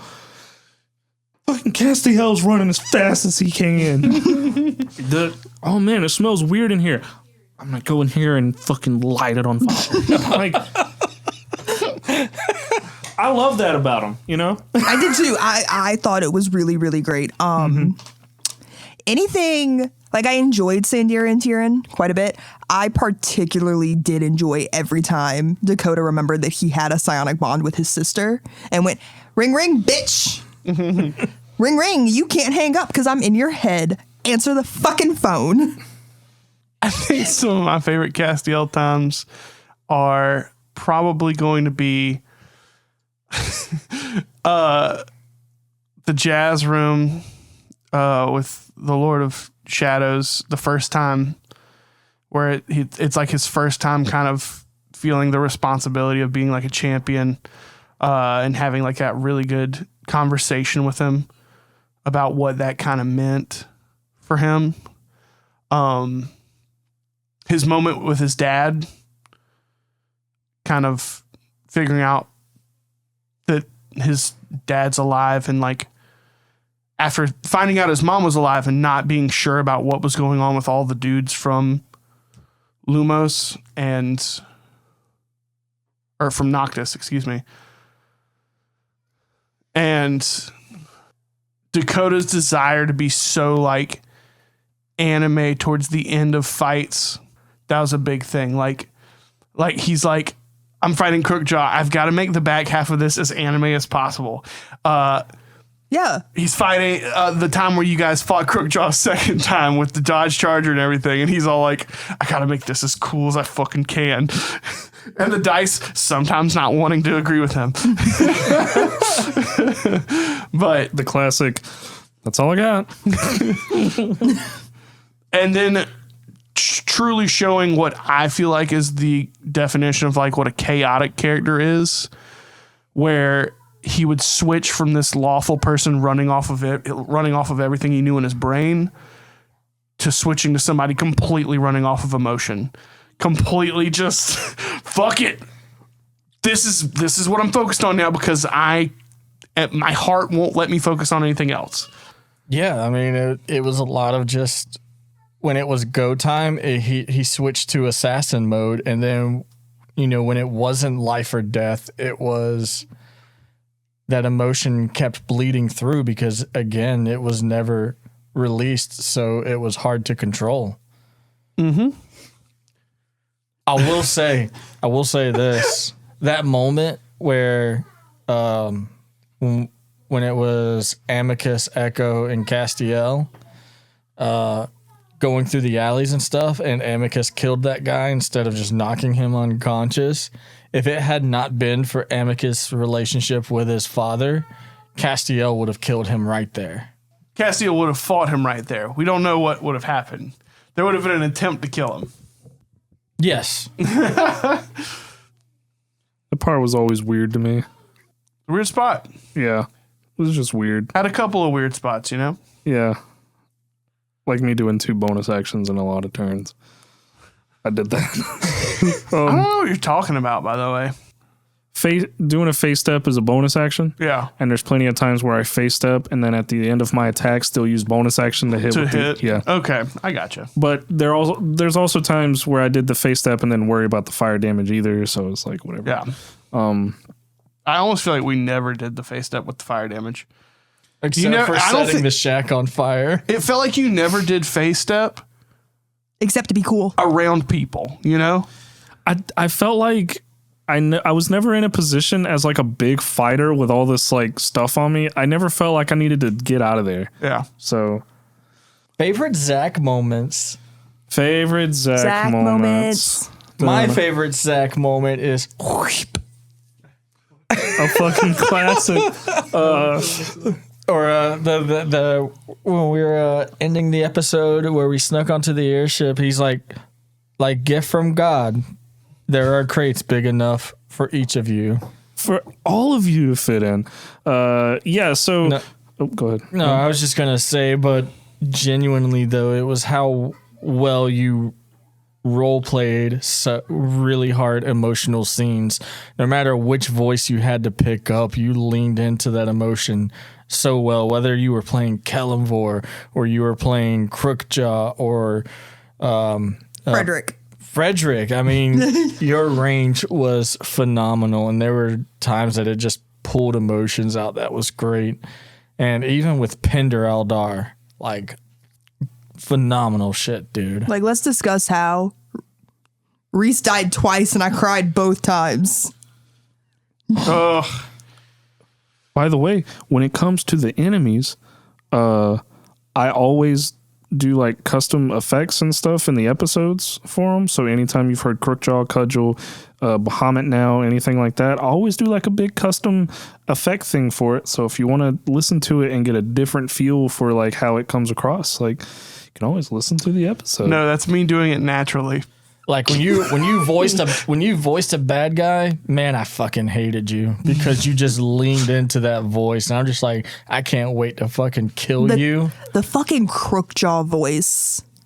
Oh yeah, Like- with God, the I wish sloppy. he rolled better so bad sometimes. God, I wish he rolled Like better. the fucking Oh man, for goons, snarl you got into your voice for Crookjaw. Peak. and the sloppiness definitely leaned into like, okay, he's Crookjaw and he's got a slur, but he's also Dragonborn, and he's got like this serpent like Yeah. thing to it. Because his whole thing was like he got injured when he was young and like literally had like a crooked jaw. Yeah. So the way you just leaned that voice sounded like it was perfection. I always imagined him just dripping like a little bit of acid from his mouth the whole time he talked. Was he a green dragonborn? He's black. Oh, My favorite part was that Zach would always roll really good for the little guys, but then when it came to the big bads, man, like the goons would put out some damage. Like in the unicorn fight, those goons were wrecking our shit. dude, I did not roll for shit in that fight, and that was supposed to be my fight. Like, I appreciate that I got my big centipede monster. And I feel bad. I feel bad that it just so happened that I leveled up and went, ooh. And then it worked. I'm surprised you went for the banishment on it, considering you wanted to fight it so bad. And then you're just like, you know what? Be gone. So I bought a new gun and I wanted to see if it had a little hit. and its name was And it Sandira did. because he hit it so hard it disappeared.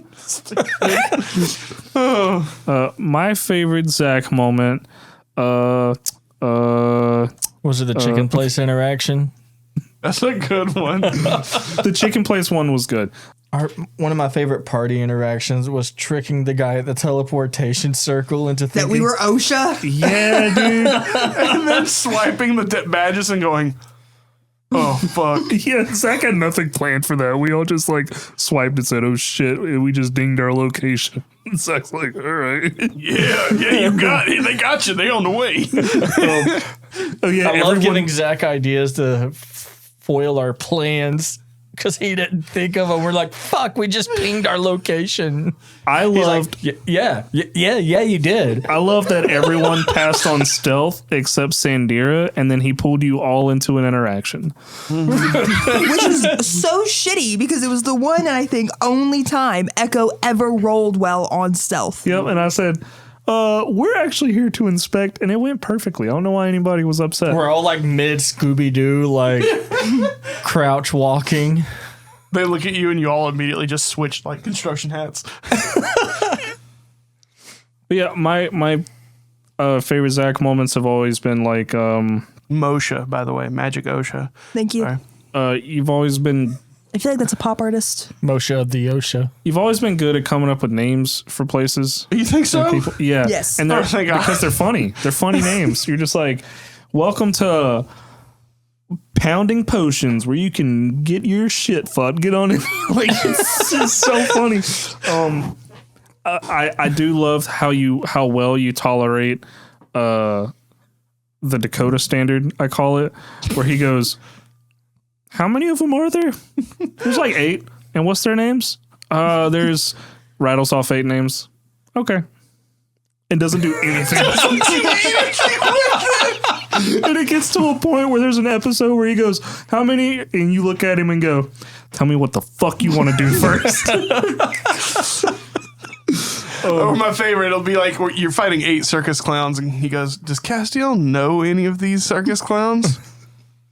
Fuck, I don't know, roll. Fuck. You just met this guy. He gave you some info. I bet he's fucking lying to me. Like, Dude, that's not a Castiel thing. That's a Dakota thing. He always thinks I'm lying about everything. Is that a good basis for a marriage?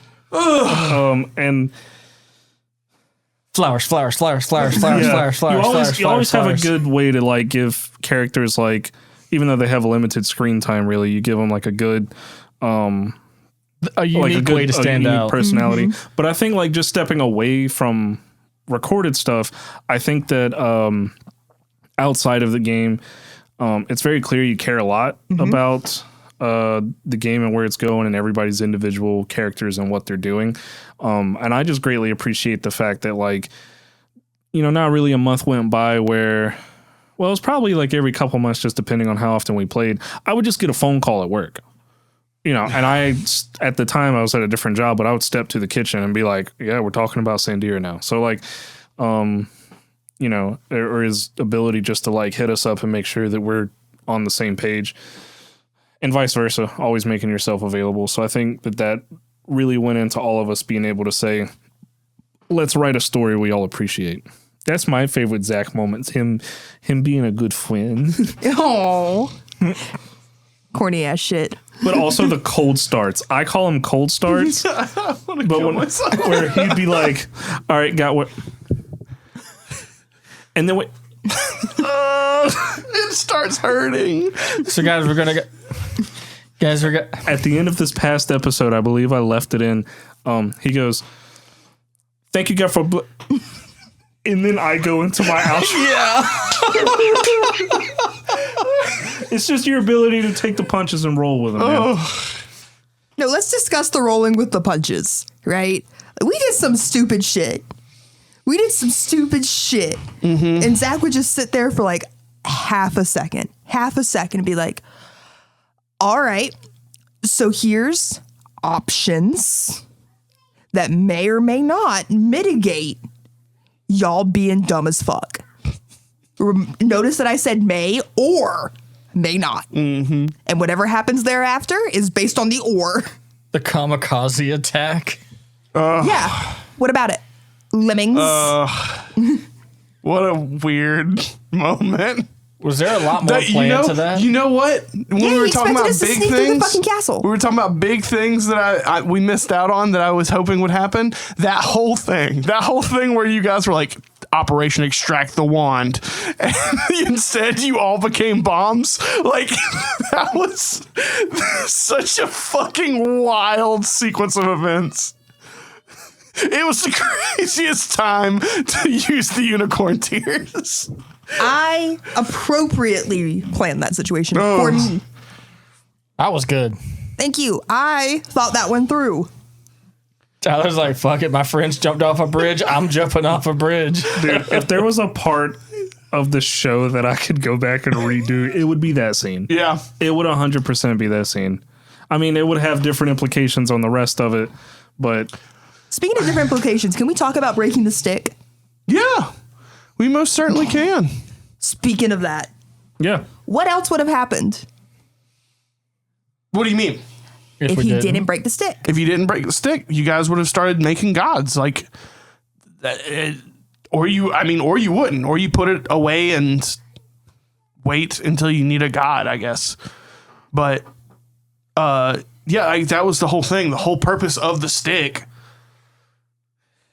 is it's from the original tree of creation, and it was taken and made into a wand by an ancient being a long, long time ago. And someone found it an eternity ago and used it to make the first gods, and the first gods were dragons, and those dragons had a thing where they fell out, and then Vogue, being like the last of the dragon gods, running out of power because the cycle had begun, him raising the next set of gods, and So then I was going to be the next dragon that... you would have been the next Vogue, and it would have been up to you to raise the next group of gods, which isn't a bad thing, but also, like, just the same way, like, with breaking the stick, the way I see it is, like, you know how Eberron, they kind of go a little more lower magic, higher science? Mm-hmm. That's basically how I see that eventually equaling itself out, you know? Instead of using like divine magic, more so arcane magic, making its big pulse through, you know? But yeah, I think whoever survived the battle, which was almost everybody, probably would have ended up having to take some kind of role, becoming a god, and then doing god shit. They would have been cut off, sent to their own demiplanes, and then chose people based off of like a champion sort of setup, you know? Your power comes from how much piety you have and all that jazz. And from what I remember, because, Lord, we were up really late recording that episode. It was a big one. Yeah, and Big chunky up. it was rough. I do greatly wish we could have split that into two, but there was just a lot of uncertainty with like scheduling and everything. Because I'm kind of afraid to listen to it. Well, we got to. We'll have to figure it out. I guess I'm just afraid to at the moment because I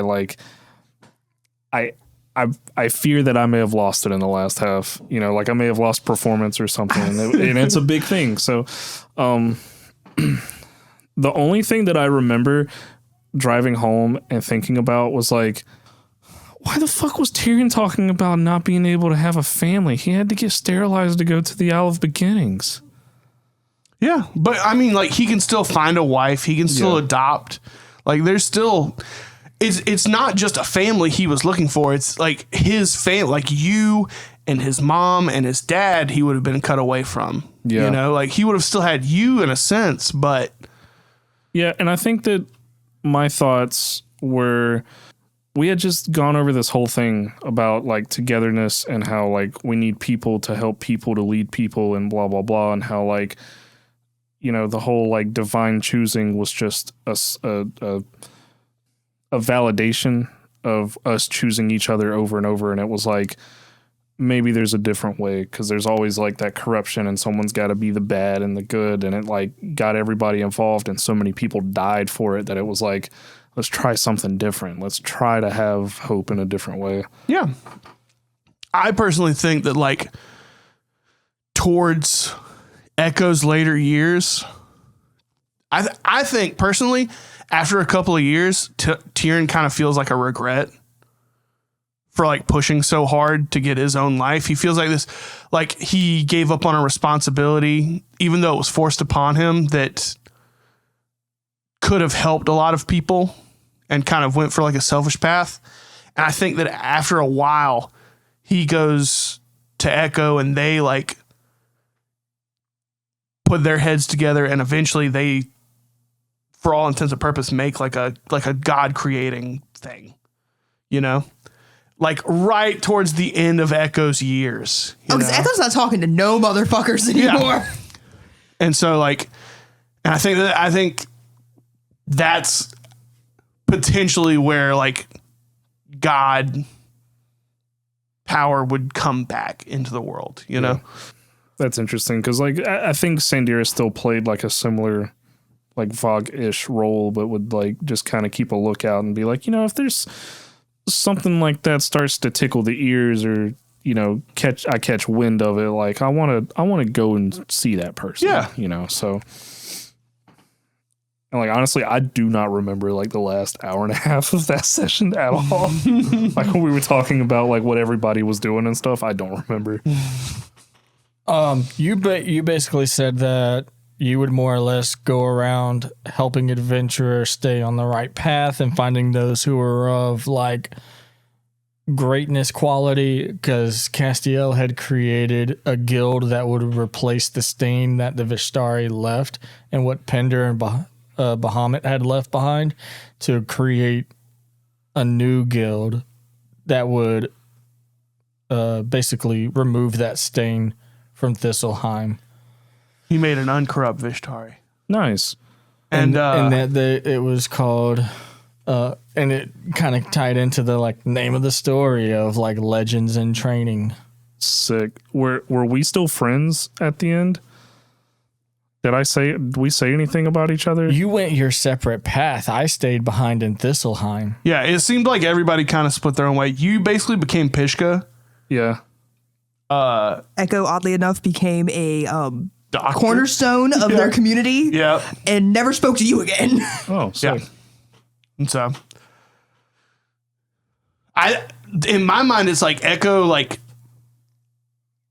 takes medicine to a whole nother level. Like literally almost becomes idolized for like their medicinal advances, because there's no other choice. It's I need the new goal because it's the other one is gone. Exactly. And Echo's the only person that's got that almost suicidal drive. Yeah. Yeah. Why?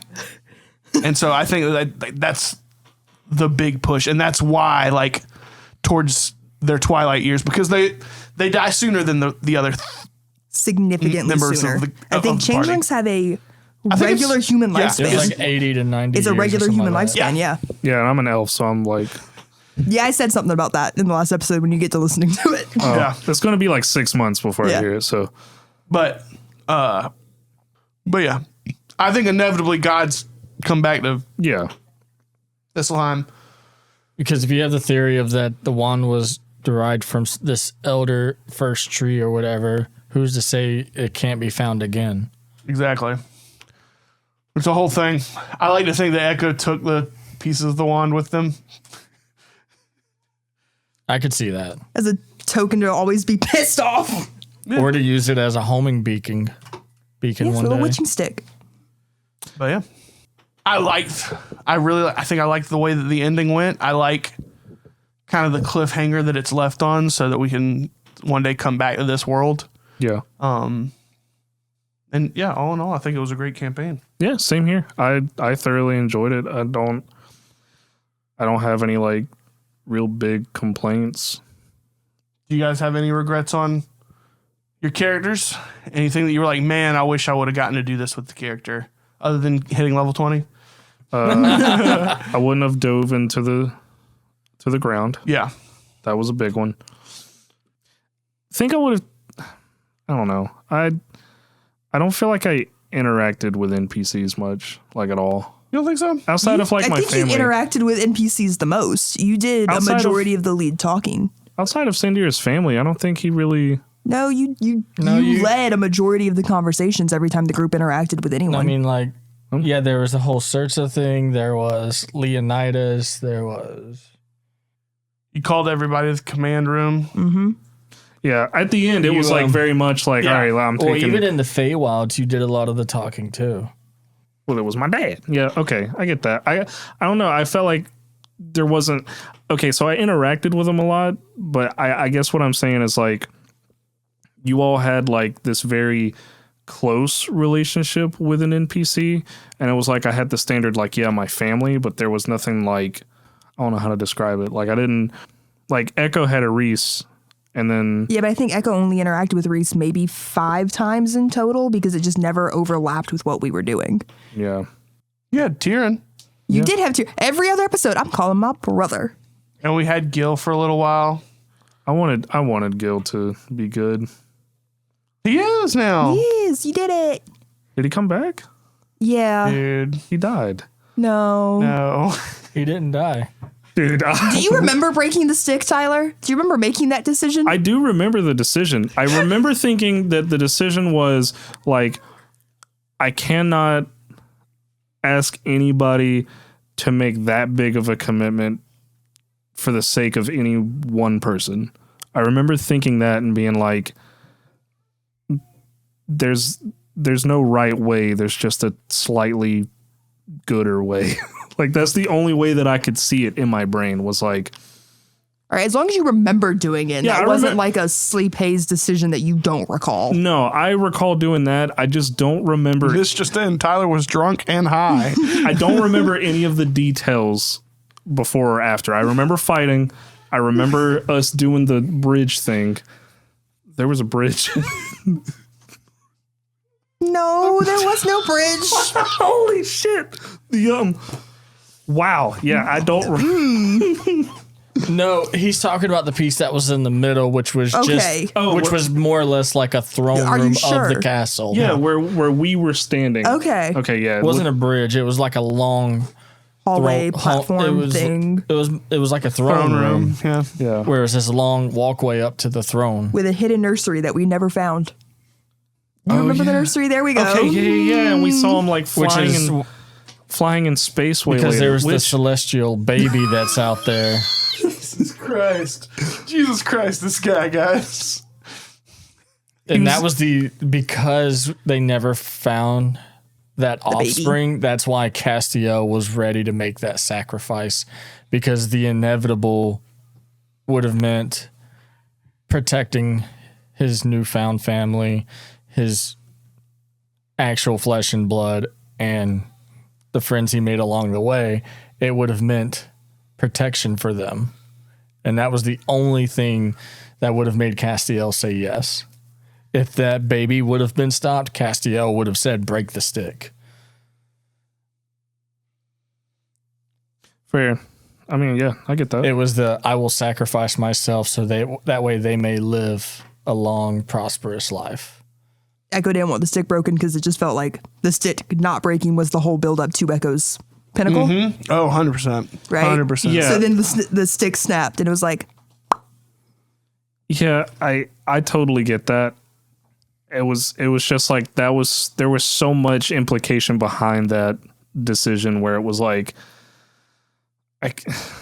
I don't think there was a right answer. You know, No, I there don't think wasn't. there was a way that won. Someone would have lost no matter what decision was made. because if I hadn't broken the stick, you know, like yes, you would have gone to your domain and that would have been like, you know, your story completed, but then like you never get to see your family. And then it was the quote unquote ultimate sacrifice. yeah, and then like I don't know what would happen to Sandira. Does he go to sleep under the volcano? Does he turn into a dragon we'll full never time? know. You know, and then I had already made the decision for my brother without saying anything to him by just letting the stick fly into him, and so then he doesn't get to live a normal life, and like it was just like, eh. And I guess my thought also was like, we're already so powerful. You know what I mean? Like breaking the stick doesn't necessarily mean all of our power and knowledge goes away. Right, because like Well. I retained some of my dragon stuff. All of Echo's power did go away. Gone. Fair enough. So, but yeah, It would be cool to do like a one shot, you know, couple decades later, we do have to fight that thing. Did that baby go into space? Yes, it went to a Homie. demi It went to plane. It's got a demi-plane little and grew demon up, butler. and it had a- You're talking about Thistleheim Part 2 BBEG right now. You're so... Yeah, Tyler. That's a whole nother character, dude. Remember, there was a whole scene where he's like standing in front of a mirror, He gets getting this cool anime slow pan over where he's like older and age appropriate, and I can draw him hot because now he's grown. And like the whole audience is gonna be like, wow, I kind of want him to win. Yep. You can't draw him until the finale gets released. Like I had it.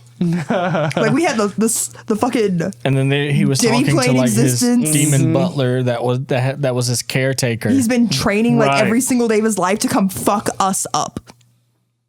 And his dad's a devil demon who got killed on the material plane, so he went back to hell. He's still there. Oh man, it's And a we'll really be ready for him. that campaign's gonna be really sick. I can't wait to see what characters take the reins in that one. But that'll be a while from now. And we'll half meet. Harrigan, half. Oh my god, you can play your second gen. half Harrigan, half hot dog, or whatever Tim Tim McGraw McGraw said. Like it, dude, Sandir will just still be alive. You know, Maybe. he'll be like 300. It'll be great. Speaking of the next campaign, Yeah. because Let's dive on in. I got like maybe 20 more minutes. And I Let's gotta dive go. on in. Is there anything else we want to say about the Thistleheim campaign? Thank you, everyone who listened. Really appreciate you guys coming along, and I hope you all enjoyed it. And if you didn't, too fucking bad. You should have Why are you said still something while we listening? were playing it. Exactly. And I'm It's not a Not- problem because I'm not DMing the next one. oh, that's all three. That's all three. That's all three. That's all 3 hints. That's it. That's the big thing. So Zach, are you DMing the next campaign? No, Tyler, are you DMing the next campaign? No. Wait. that means Dakota's doing it, right? No. Oh fuck. I'm in charge. It's my turn. I get to play. I get to run everything. This is gonna be about some cookie run ass shit. All right, wait, I've just scrapped the whole idea. We're starting over in my head right now. I've decided you guys have to fight Dark Enchantress Cookie. No. The focus is going to be pure vanilla. Thanks. our DM's gonna wear a shirt. Finally. And the PCs won't, You don't have to. I would never expect you to. because I never would. Period. As long as I can read a book and I can see what you guys are working with, I don't have any immediate no's off the top of my head for what you're making. If it's homebrew shit you find online and I read it and I go, yeah, that's cool, that's fine. I need you guys. You guys are the basis for the starting point is not quite a guild hall, but essentially characters that have become bounty hunters of a sort for hire for some reason or another. Hell yeah. And I want you guys to start at 10. Fucking K. Bet. At 10? At 10. Gonna have to scrap Corn Nut. He's a level 1 kind of guy. Hell yeah. You guys can be friends. You guys don't have to be friends. I'm not overtly concerned about You just have to be tied into this Yes. bounty hunter Yes. group. Got it. and I'm not overtly concerned about alignment. Hell yeah. I'm really not. So we're pretty seasoned to be level 10, right? Yes. John Vanderbeek, Giant Slayer. Yeah. And if you guys want to You should integrate, make an appearance. if you guys want to integrate backstories, you can. I just need to Sick. know how it integrates. Fuck yeah. I need to know if you guys are like friends with each other, if you guys are just tolerable colleagues, if you hate each other. Me I and gotta Coda are know. married. Yep. Okay, cool. That's fine. Is it time for John Vanderbeek to make his podcast appearance? John Vanderbeek, John Slayer. Hell yeah. Hell yeah. Well, fuck yeah. I've already got ideas brewing. Like that's all I really need. Can't fucking wait. Might go. Level fucking 10. Yeah. Jesus Christ. I might do some of the new fucking D&D Unearthed Arcana stuff. Their playtest. Fuck Unearthed it. it, dude. I What's- do want what's us. the- I want us to decide what. Like, are we starting with like the new 2025 rules? That's what I'm going to be doing. Yeah, exclusively. Yeah. I need a 3. Yes. Cool. I needed to know that so I know what to reference when I'm going in. What's the world like? Is it It doesn't Magic. at this point, it doesn't matter. Magic, science. I'm going to be running basically your good basic feel good fantasy world, right? Bounty hunters, my dude. So more fantasy, not more old school fantasy, not so more the advanced where you see a lot of tech and. Not really. It's going to be good D&D fantasy. Leave it up to just experience it as it comes. It's almost like cracking open that first player's handbook and playing the fucking minds of Vandelver. But level 10. But level 10. Level 10. God, that's such a And I did like what you did with the charisma stat being like additional bonds. So that will also be a thing. Sick. I Any did plus really charisma like is an that. extra character you like. Grievous wounds. Wait, when did that get absolutely. established? Session 0. That's why you got Sandira in your family. Yeah. It's why Echo only had Reese. My charisma was a 2. I think he grouped your parents in Sick. I don't remember as a that. single entity. Well, wait, what was it? I've drank a few beers since when then. we were creating our characters, and he went, for every +1 you have in charisma, you have an additional emotional The bond to an whole reason NPC. you had Doc. Yeah. The whole reason you had Pishka. Oh yeah, because I only There had it a 1 is. the entire time. I think it was Pishka and your brother. Yeah. And then your parents were your +1. No, he had like a +5 because of charisma. So he made fucking There it Warlock. is. He made Warlock he originally, made yeah. pork Yes. long beef Yes. and Pishka and Crump Dumpkins and like all those other dumbass character names. That's what he made. And Echo as had a his +1. connections. So I worked really hard on Reese because I only had the 1. Yeah, so next time that we all sit down to play, you'll get a bigger look into the world and stuff. The only podcasty thing that I would say is just like whenever we do any sort of thing, have a little prologue ready to just I will. kind of I will. introduce the stuff, and then I will. we'll dive right in. I will. Hell yeah. Well, this is Zach signing off. Captain's log. Is it? Thank you guys for coming. We hope you enjoyed Legend in Training. We're getting ready for some big new stuff. We hope you guys like it. Please, if you like the campaign, stick with us. We're going to have some more fun. We're going to have some good times. And if you came with us through this whole ride so far, thank you so much. Thank you. We appreciate you. We could not thank you enough for listening to it, you know? Yeah.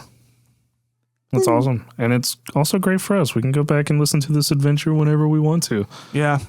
It's going to be really nice. Let's do we a could show this to our kids one day. Let's do a We sign. can show this to my kid one day. Let's do a Oh my sign. God, both of your kids. Let's do a sign off where we introduce who we were and stuff one last time. All of them are just the main ones. You can do all of them. Zach? No, we can start. We can start with Coda come around, and then Zach can be like DM and everybody else. I was gonna say type you shit. take the lead so we can follow. Oh, okay. Because you have a specific idea in mind. So take the lead and follow, and we'll follow.